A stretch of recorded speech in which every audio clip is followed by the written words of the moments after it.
Teen Loki? Yes. Genderqueer Loki? Yes. Genderqueer pansexual Loki? Yes, yes, yes. This book?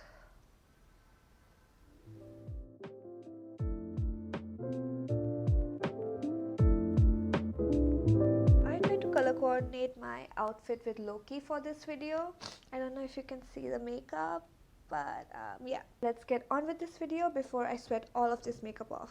So a few years ago, Disney commissioned author Mackenzie Lee to write a trilogy of young adult books for the MCU, and that is how Loki, Where Mischief Lies was born. This book was published back in 2019, but honestly, I didn't even know about its existence until I saw it in the background of some random YouTube short.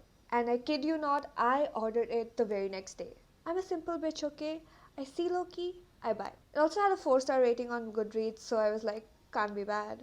I deleted Goodreads the next day and moved to Storygraph. Please sponsor me, Storygraph. Okay, but look, all jokes aside, before I continue, it is important to note that this book is marketed towards young adult readers and teen readers.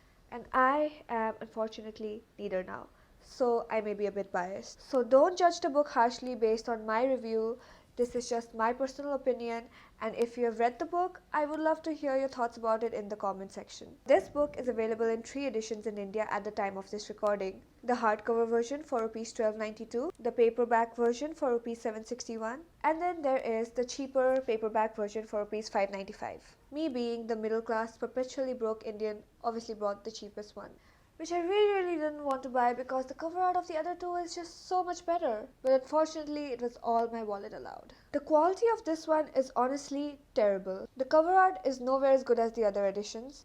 The gold foil in the title scratches off easily. The size is weird and does not fit with the other books on my bookshelf. And the pages are literally made from the same paper as the ones our high school question papers are printed on. This is the quality I get for a price tag of almost Rs 600. But I was just like, you know what, it's okay. The story inside will make it all worth it. Boy, was I wrong. This book honestly broke my heart worse than my last breakup. Not because it was heart-wrenching or sad in any way, but because I was looking forward to reading about my future husband's mischievous teenage years so fucking much. And this book was just so badly executed. I use the word badly executed instead of just bad because I honestly felt like the plot was there, the character was there, even the writing style was really nice. But the author just could not tell the story the way it should have been told. The basic plot of the book is that there is a series of murders in London which have sort of a magical element to them, and Loki is sent to Earth to investigate the murders by his father as punishment. At least that's how the book has been marketed. The problem is that the main plot doesn't even start until we are halfway into the book. And this book is like 400 pages long. Now look, I read and loved a lot of slow burn books myself. But books like those work because the first half of those books are spent on establishing characters and settings. In Where Mischief Lies, however, there are these two subplots happening before the main plot even begins.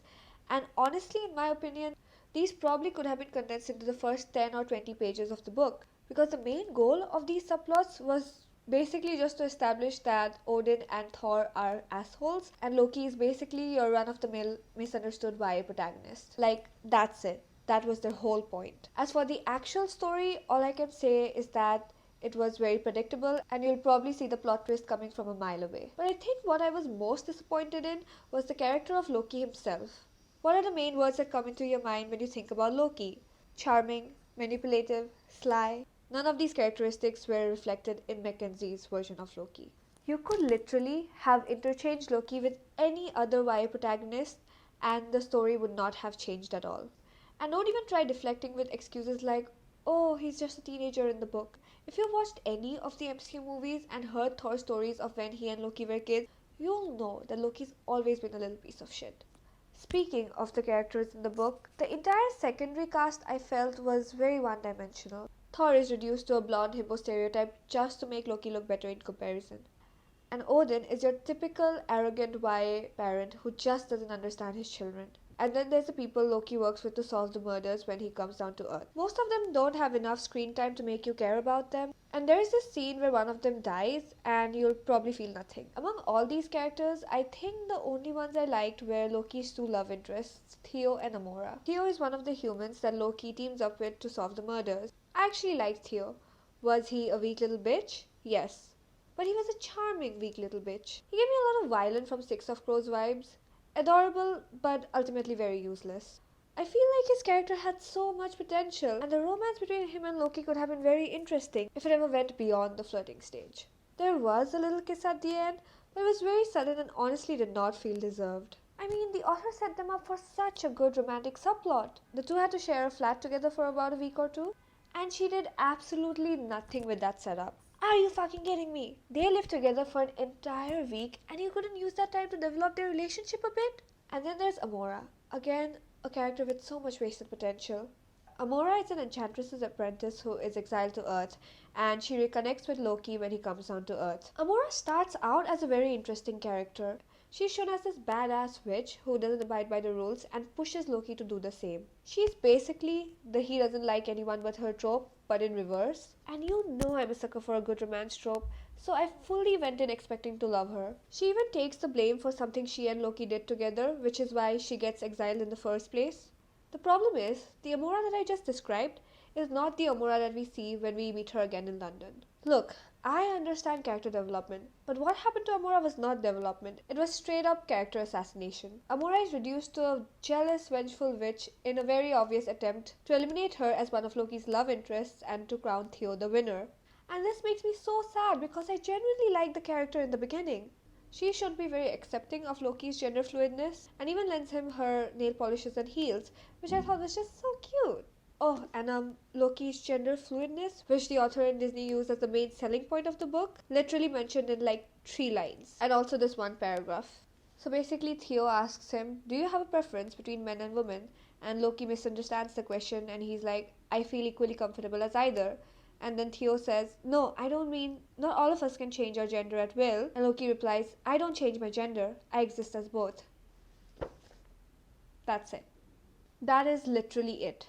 I mean, I do prefer it when LGBTQ plus characters are written in a way that their whole personality does not revolve around their sexuality, but come on, that's too little even for me. So, finally, the answer to the big question. Would I recommend anyone to buy this book? Honestly, it depends on the person.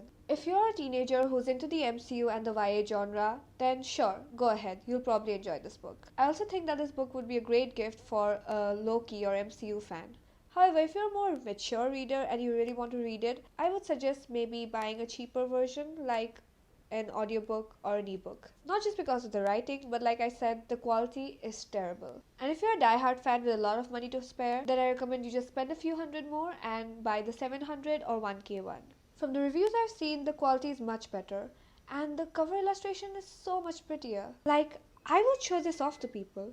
If I wasn't such a broke bitch, I would definitely have bought that one. At least the cover would have made the price a bit more worth it. So in conclusion, I hope this review was helpful and see you next time. Bye.